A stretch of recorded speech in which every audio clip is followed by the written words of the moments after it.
마가복음 9장 30절로 41절 말씀을 저와 여러분들이 한 절씩 교독하도록 하겠습니다. 제가 먼저 읽겠습니다.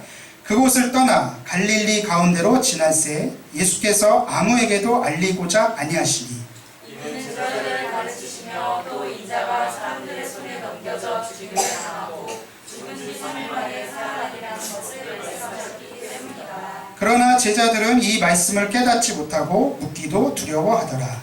가버나움에 이르러 집에 계실 때 제자들에게 물으시되 너희가 길에서 서로 토론한 것이 무엇이냐 하시되 그들이 잠잠하니 이는 길에서 서로 누가 크냐 하고 쟁론하였습니다. 예수께서 앉으사 12제자를 불러서 이르시되 누구든지 첫째가 되고자 하면 뭇 사람의 끝이 되며 뭇 사람을 섬기는 자가 되어야 하리라 하시고 어린아이 하나를 데려다가 그들 가운데 세우시고 안으시며 제자들에게 이르시되 누구든지 내 이름으로 이런 어린아이 하나를 영접하면 곧 나를 영접하며 누구든지 나를 영접하면 나를 영접함이 아니요 나를 보내신 이를 영접함이니라. 요한이 예수께 여짜오되 선생님 우리를 따르지 않는 어떤 자가 주의 이름으로 귀신을 내쫓는 것을 우리가 보고 우리를 따르지 아니함으로 금하였나이다. 예수께서 이르시되 금하지 말라. 내 이름을 위탁하여 능한 일을 행하고 즉시로 나를 비방할 자가 없느니라. 우리를 반대하지 않는 자는 우리를 위하는 자니라. 누구든지 너희가 그리스도에게 속한 자라 하여 물 한 그릇이라도 주면 내가 진실로 너희에게 이르노니 그가 결코 상을 잃지 않으리라. 아멘. 2019년도 마지막 주일입니다. 매주 주일을 준비하면서 52주가 금세 지나간 것 같습니다. 하나님께서 우리 교회를 많이 축복해 주셔서 부족한 사람이 담임으로 섬겼지만 여기까지 올 수 있었던 것 같습니다. 우리 먼저 하나님께 영광의 박수 올리겠습니다. 그동안 보이지 않게 매 주일마다 애찬으로 헌신해 주시고 또 교회학교 봉사로 교회학교 교사로 봉사해 주시고 찬양으로 섬겨 주시고 이 모양 저 모양으로 교회를 잘 섬겨준 우리 모든 동역자분들, 재직들과 봉사자들에게 이 자리를 통해서 감사의 인사를 전합니다. 우리 옆에 있는 분들하고 한번 인사하겠습니다. 한 해 동안 정말 수고 많으셨습니다. 한 번 더 인사할까요? 그동안 정말 성도님 때문에 감사했습니다. 우리 한 해 마지막 12월에 항상 등장하는 뉴스가 뭐 10대 뉴스라든지 올해의 책들이 항상 빠지지 않고 등장하죠. 제가 구독하는 목회 데이터 연구소에서도 한 해 동안의 이슈를 이 목회적 관점에서 7가지로 정리해서 보내줬는데 그 중에 하나가 뭐냐면은 대한민국은 갈등공화국이다. 이런 이슈였어요. 올 한 해 동안 보라보니까 연령별로, 이념별로 갈등이 더욱 심화되는 양상을 보여서 한 언론에서 공개한 이 갈등 관리 비용만 연간 무려 246조 원에 달한다라고 전합니다. 아무도 안 놀라시네요. 246조 원이 갈등을 관리하는 데 소요된다는 것이에요. 그런데 이러한 갈등을 합리적으로 해결하고 사회 통합을 이루고 함께 상생하고 공존을 위해 나아가는 데 있어서 종교의 역할에 대한 기대치가 굉장히 낮습니다. 통계를 보면은 사람들이 생각하는 사회 통합을 위해서 중심적 역할을 해야 될 집단 1위는 정부였고 2위가 국회였고 그 다음에 뭐 시민단체 뭐 여러 가지가 있었는데 종교단체는 제일 꼴찌였습니다. 그러니까 이게 교회 바깥에서 교회를 보는 시선이 굉장히 기대치가 낮다는 것을 보여주고 있습니다. 물론 이제 교회의 본질이 단순히 사회 갈등만 해결하는 것이냐라고 볼 수는 없겠지만 적어도 우리들이 믿는 복음, 우리들이 전하는 복음이라는 것이 모든 사람들에게 좋은 소식이 되고 복된 소식을 전하는 진리란다면 이 정도의 기대치는 우리가 복음을 제대로 전하지 못한 것이 아닌가 저 자신부터 돌아보면서 반성하게 됩니다. 나는 1년 동안 정말 예수님의 말씀하신 복음, 자기를 부인하고 자기 십자가를 지는 길을 갔는지 돌아보게 됩니다. 여러분 복음이 무엇입니까? 어떤 신학적 교리적으로 설명하는 것보다 예수님 그 자체가 복음입니다. 할렐루야. 그러니까 예수님께서 십자가에서 죽으시고 부활하시고 그리고 삶으로 보여주신 가르침이야말로 진정한 복음이라고 믿습니다. 우리가 예수님을 믿는다라고 말할 때는 주님께서 십자가에서 죽으시고 부활하심을 우리가 믿는 것이고, 그로 인해서 우리가 하나님의 자녀가 된 것이고, 나의 인생을 주님으로, 그분을 신뢰함으로 믿고 그분의 가르침을 따라가는 것이 예수님을 믿는다라고 말할 수 있는 것 아니겠습니까? 우리가 사도신경의 고백에도 나오지 않습니까? 나는 그의 유일하신 아들 우리 주 예수 그리스도를 믿습니다.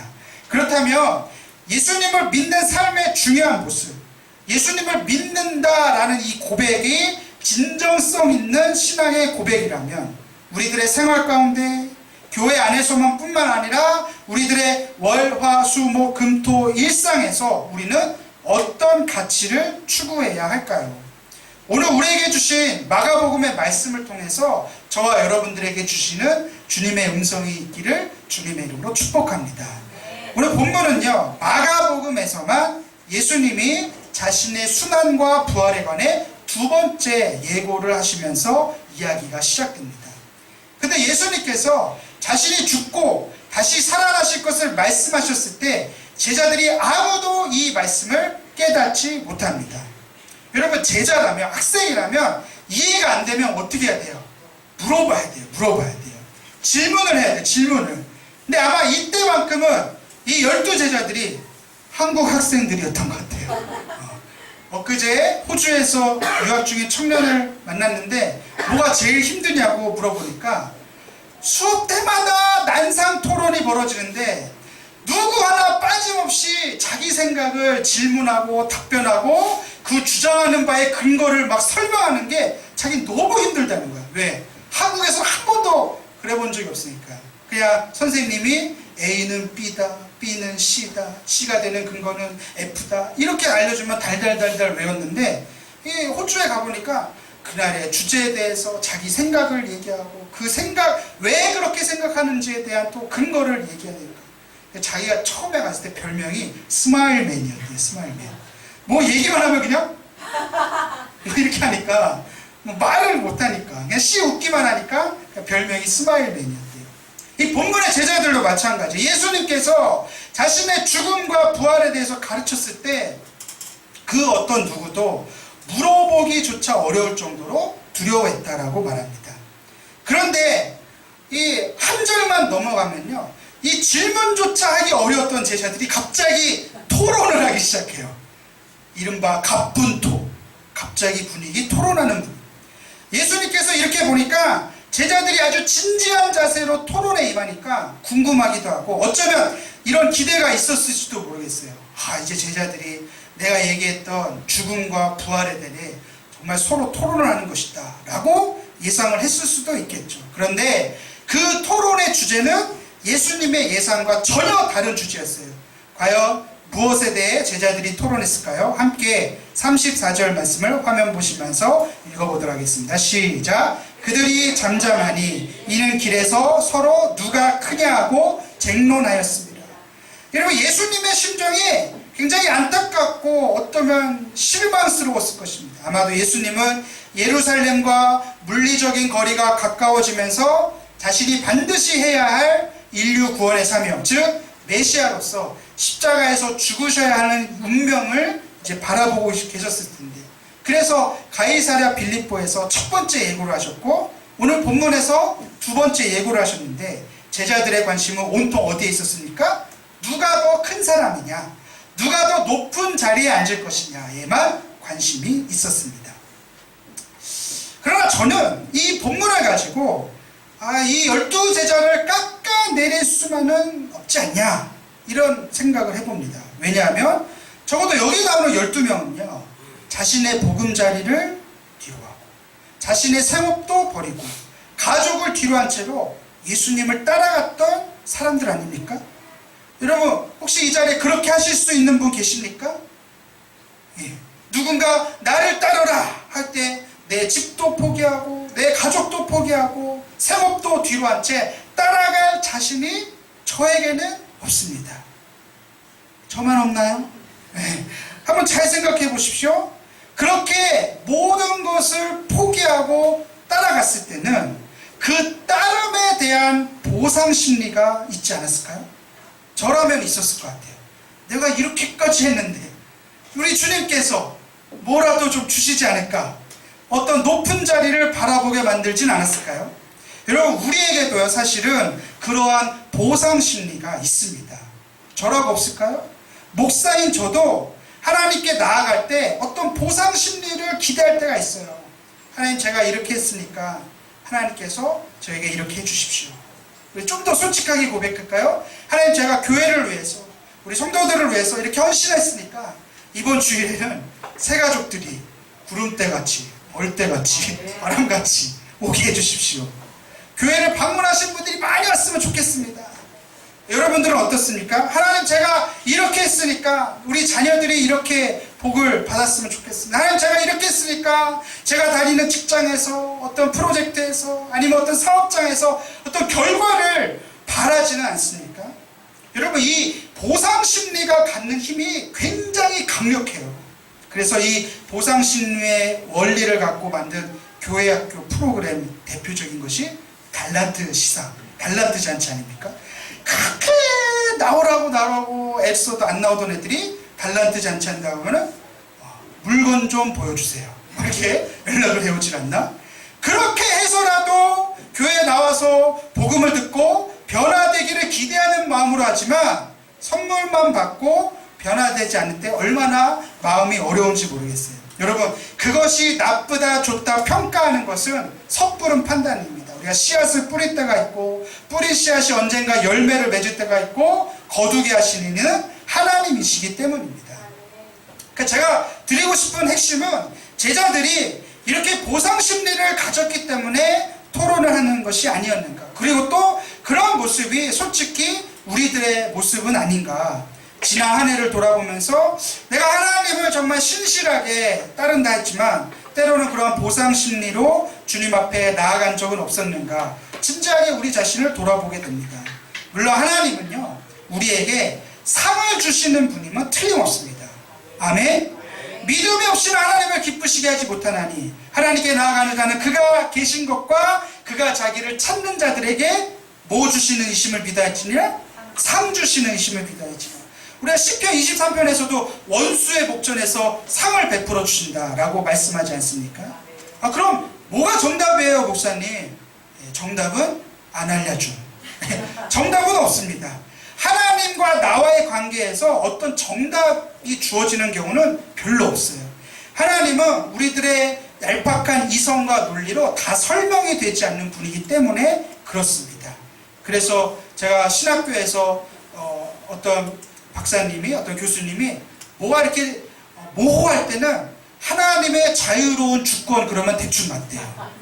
여러분, 삶 가운데서 뭐가 정답인지 모를 때는 그냥 하나님의 자유로운 주권이다 이렇게 생각하시면 대충 맞습니다.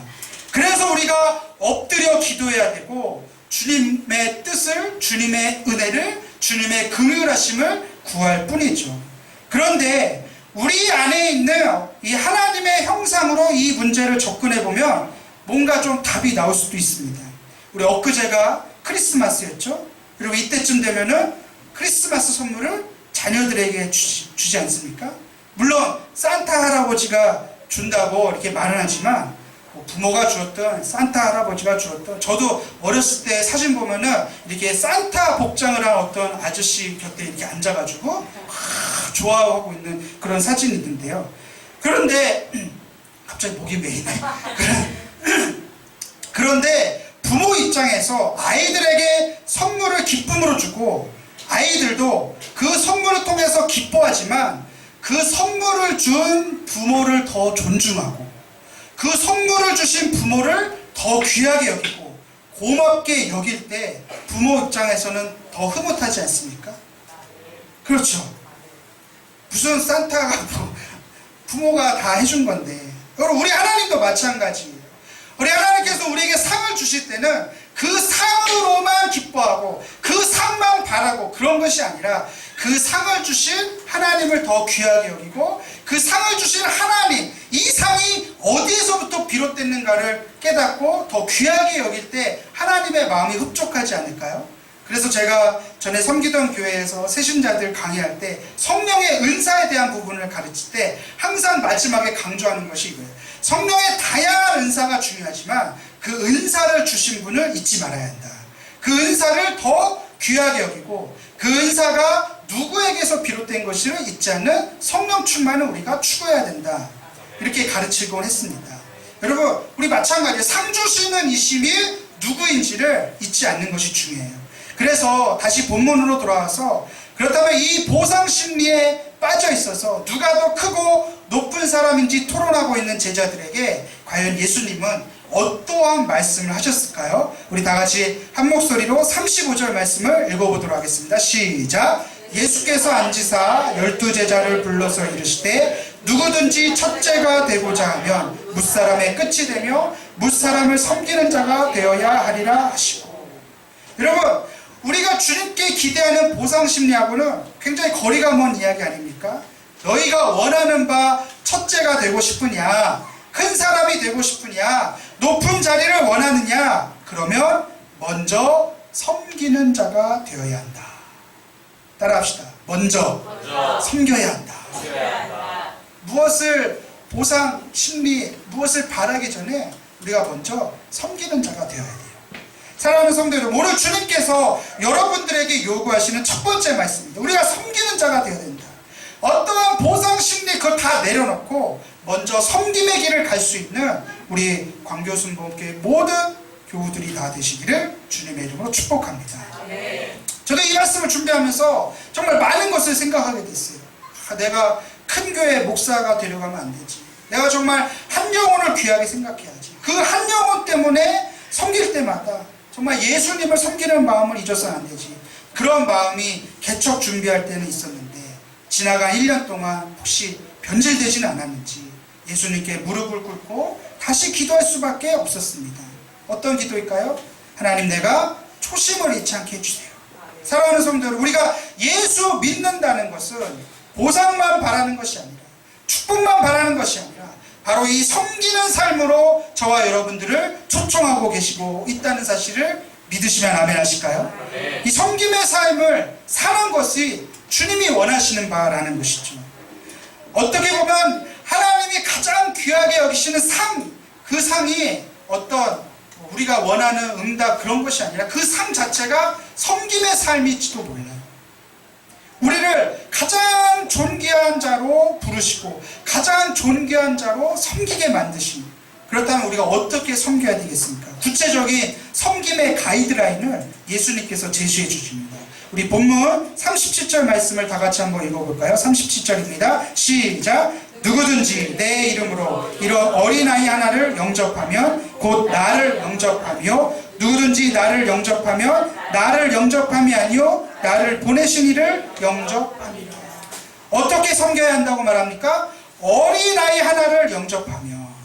여러분, 당시의 문화로 볼 때 굉장히 파격적인 말씀이에요. 지금이야 전 세계가 보편적으로 아동 인권을 준수하는 그런 시대지만 1세기 초기 팔레스타인 땅에서 12살 이전의 어린이는 아버지의 재산이었어요. 그러니까 아버지가 팔을 수도 있고 아버지가 처분할 수도 있는 재산이었어요. 근데 12살 이후에는 이제 남편의 재산이었습니다.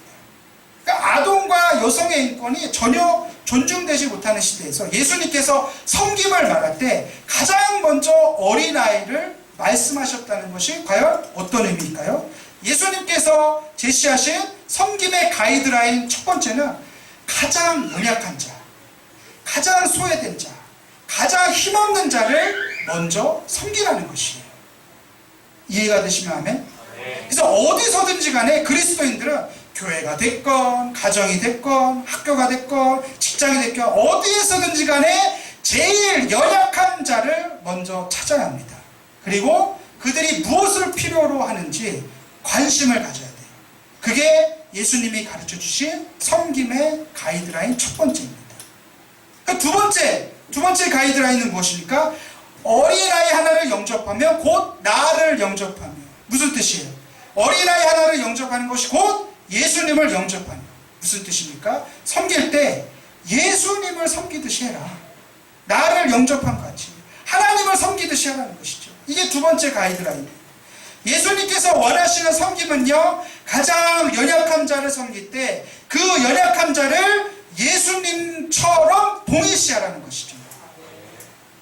그래서 골로새서 3장 23절 말씀인데, 무슨 일을 하든지 마음을 다하여 죽게 하듯 하고 사람에게 하듯 하지 말라. 이 진짜 섬김은요, 가장 연약한 자를 예수님 바라보듯이, 예수님 대하듯이 섬기는 것입니다.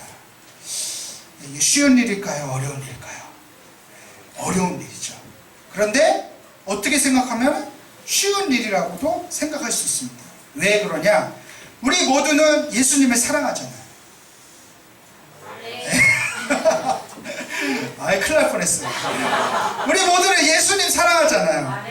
예수님께 받은 은혜가 얼마나 큽니까? 나 같은 죄인 구원해 주신 그 은혜, 그 사랑. 그러니까 그 은혜에 감격할수록 내가 이 은혜를 어떻게 갚을까? 간단해요.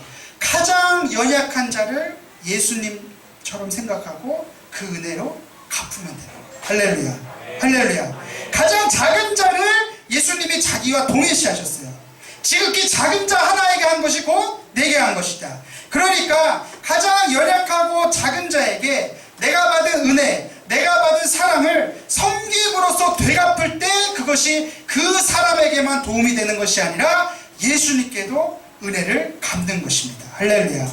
그러니까 우리가 가정에서부터 실천할 수 있으면 좋겠어요. 집안에서 부모를 대할 때도, 자녀를 대할 때도, 또는 아내와 남편을 대할 때도 예수님께 대하듯이 섬기시기를 주님의 이름으로 축복합니다. 저 자신 항상 적용이 구체적이어야 돼요. 그래서 저는 차 운전대에다가 다 이렇게 붙여놨어요. 예수님을 대하듯이 운전해라. 저는 이상하게 이것만 잡으면은 왜 이렇게 흥분하는지 모르겠어요. 그래서 이 차에다가도 붙여놓고, 실천이 중요하니까 여러분 한 주간 동안 한번 실천해 보십시오. 내 주변에 내가 볼 때 가장 작아 보이는 사람, 가장 연약해 보이는 사람을 유심히 살피시고 그들에게 예수님을 대하듯이 섬기는 것이야말로 우리 예수님이 가장 기뻐하시는 섬기는 줄로 믿습니다. 두 번째, 우리가 가야 할 길이 어떤 길입니까? 따라갑니다. 나눔의 길. 나눔의 길.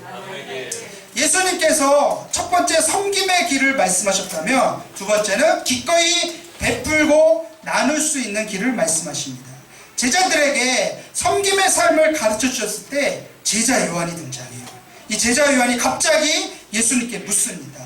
성경 본문 그대로 있자면, 선생님, 우리를 따르지 않는 어떤 자가 주의 이름으로 귀신을 내쫓는 것을 우리가 보고 우리를 따르지 아니함으로 금하였나이다. 그러니까 어떤 사람이 예수님의 이름으로 막 귀신을 내쫓는 거 보니까 가가지고 네 하지 마, 너 이거 하면 안 돼. 무슨 얘기입니까? 예수님께서 더러운 귀신을 많이 쫓아내셨잖아요. 그런데 예수님의 제자 그룹에 속하지 않는 어떤 사람이, 어떤 무명의 귀신 축출자가 귀신을 쫓아내니까 제자 요한이 발끈하고 일러 바친 거예요. 요즘 말로 따지자면 예수 이름의 저작권을 따진 것이죠. 또 우리 그룹이 아닌데 왜 예수님의 이름을 써? 그러면서 예수님 앞에 다 가서 예수님, 제가 이런 일을 해서 네, 금지했습니다. 잘했죠? 그랬을 때 예수님의 반응이 어땠을까요? 우리 다 같이 본문 39절 말씀을 다 같이 한 목소리로 읽어보도록 하겠습니다. 시작. 예수께서 이르시되 금하지 말라. 내 이름을 위탁하여 능한 일을 행하고 즉시로 나를 비방할 자가 없느니라. 그러니까 한마디로 괜찮아, no problem. 우리 예수님 정말 쿨한 분이셔. 저작권 갖다 쓰지 말아라. 다 원하는 대로 다 갖다. 얼마나 쿨합니까? 그러면서 41절에서 우리에게 중요한 메시지를 주십니다. 우리 함께 41절 말씀을 한번 읽어볼까요? 시작. 누구든지 너희가 그리스도에게 속한 자라 하여 물 한 그릇이라도 주면 내가 진실로 너희에게 이르노니 그가 결코 상을 잃지 않으리라. 그리스도에게 속한 자, 즉 예수님의 길을 따르고자 하는 저와 여러분들에게 말씀하십니다. 그리스도인들은 물 한 그릇이라도 나누어 줄 수 있다면 그에게 반드시 상이 있을 것이다. 할렐루야. 이를 통해서 우리가 가야 할 길이 어떤 길인지 분명해지지 않습니까? 그것은 나눌 수 있는 삶이에요. 예수님께서 제자도를 말씀하실 때 첫 번째가 섬김, 가장 연약한 자를 예수님 대하듯이 섬겨라. 두 번째는 기꺼이 나누어 줄 수 있는 것, 나누고 베풀며 사는 것, 그것을 예수님께서 말씀하신 것입니다. 첫 번째 제자도의 섬김에 있어서 제자들이 넘어야 될 장벽이 무엇이었죠? 보상심리. 내가 뭘 바라는 거, 이 따름에 대한 보상을 내려놓고 아무 조건 없이 섬겨야 한다. 근데 두 번째 제자도인 나눔을 실천하는 데 있어서 제자들이 넘어야 될 장벽은 다름 아닌 이기주의죠. 이 제자 요한의 태도에서 볼 수 있지 않습니까? 우리 그룹에 소속되지 않는 자를 향한 배타적인 태도. 우리 그룹만 이 이름을 쓸 수 있다. 우리 그룹을 위한 이기주의. 어떻게 보면 집단 이기주의라고도 볼 수 있죠. 개인의 이익, 그걸 넘어서 제자 공동체 집단의 이익만을 추구하고 있는 모습. 우리 한국 사람들이요, 우리라고 하는 의식이 굉장히 강합니다. 그러니까 우리 엄마, 우리 아빠. 그래서 한국 문화에서 결코 무시할 수 없는 이 조직 문화, 혈연, 학연, 지연 굉장히 중요시하지 않습니까? 혈연 어떻습니까? 같은 성씨면은 어디 성씨냐고 물어보잖아요. 같은 성씨면 어디 성씨냐 그러면서 또 이제 파를 물어보죠. 그러면서 중요한 게 뭐예요? 아, 학렬이 나보다 높네 낮네 요거 굉장히 따져요. 예. 예. 학연 어떻습니까? 같은 학교 출신들이 모여라 그래가지고 선후배끼리 서로 땡겨주는 거. 우리 후배 그러면서. 지연 어떻습니까? 같은 고향 사람들. 저는 몰랐는데 이제 사회생활 조금씩 경험하니까 이 향후회 같은 게 굉장히 힘이 세더라고요. 개인의 이익을 추구하든 집단의 이익을 추구하든 주님께서는 모든 그리스도에게 속한 자들은 물 한 그릇이라도 나누어 줄 수 있는 정서가 있어야 한다는 것이죠. 여러분, 그리스도인들은요, 우리라고 하는 의식이 자기 공동체를 위한 충정, 자기 공동체를 아끼는 마음도 소중하지만 더 소중한 것은 그 축복을 나누어 줄 수 있는 정서가 우리 안에 있어야 한다는 것이죠. 할렐루야. 그래서 사도행전에 보면 바울이 에베소 장로들하고 마지막 인사를 할 때 굉장히 감동적인 장면이거든요. 이때 바울이 마지막 당부한 말씀이 나옵니다. 서로 목을 안고 입 맞추고 이제 내가 예루살렘에 가면은 다시는 나를 못 볼 것이다 그러면서 서로 엉엉 우는 장면에서 바울이 에베소 교회 장로들에게 부탁한 말씀이 사도행전 20장 35절입니다. 우리 한번 화면을 보시면서 한 목소리로 읽어볼까요? 시작. 범사에 여러분에게 모본을 보여준 바와 같이 수고하여 약한 사람들을 돕고 또 주 예수께서 친히 말씀하신 바 주는 것이 받는 것보다 복이 있다 하심을 기억하여야 할지니라. 따라서 합니다. 주는 것이 받는 것보다 복이 있다. 아멘. 아멘. 여러분, 주는 것이 받는 것보다 복이 있다. 섬김을 베풀고 나눌 수 있는 공동체에 하나님께서 더 많은 복을 주어주십니다. 어떤 누구라도 환대해 줄 수 있는 섬김의 자세를 잃어버리지 않는 것이에요. 예수님의 말씀을 기억해 보십시오. 물 한 그릇이라도. 여러분, 이 물 한 그릇이 굉장히 보잘것없는 것처럼 여겨질지 모르겠지만 팔레스타인 땅에서는 굉장히 귀한 거예요. 물 자체가 굉장히 귀한 거예요. 그런 것을 기꺼이 나눠줄 수 있는 우리 안에 넉넉함이 있어야 한다는 것이죠. 여러분, 근데 나눌 때 지금 당장 나누면 내 것이 줄어들 것 같잖아요. 지금 당장 나누면 손해처럼 여겨지잖아요. 그런데 예수님은 뭐라고 약속했습니까? 나눠주는 자는 결코 상을 잃지 않는다. 이게 나눠줬다고 해서 없어지는 것이 아니라 잃어버리는 것이 아니라 그만큼 또 채워주시고 더 크게 채워주시고 더 많이 부어주시고. 그래서 오늘 우리가 이 말씀을 좀 기억했으면 좋겠어요. 섬김과 나눔. 그리고 나눌 때, 섬길 때 예수님처럼 섬기고 나눌 때도 크게 아낌없이 그냥 나누어 주시기 바랍니다. 우리 교회가 나아갈 방향, 이 내년도에 우리가 나아갈 방향이 있습니다. 섬기며 사는 삶, 나눔을 실천하는 삶. 우리 공동체에 하나님께서 원하시는 모습이 오늘 이 말씀이라고 저는 믿습니다. 이제 우리가 순종하기만 하면 됩니다. 자꾸 가지려고만 하지 말고, 자꾸 높아지려고만 하지 말고, 나누고 섬길 수 있는 저와 여러분들이 되어서 오늘 이 말씀처럼 결코 상을 잃어버리지 않는, 주는 자가 더 복된 삶을 살아가시는 우리 모두가 되기를 주님의 이름으로 축복합니다.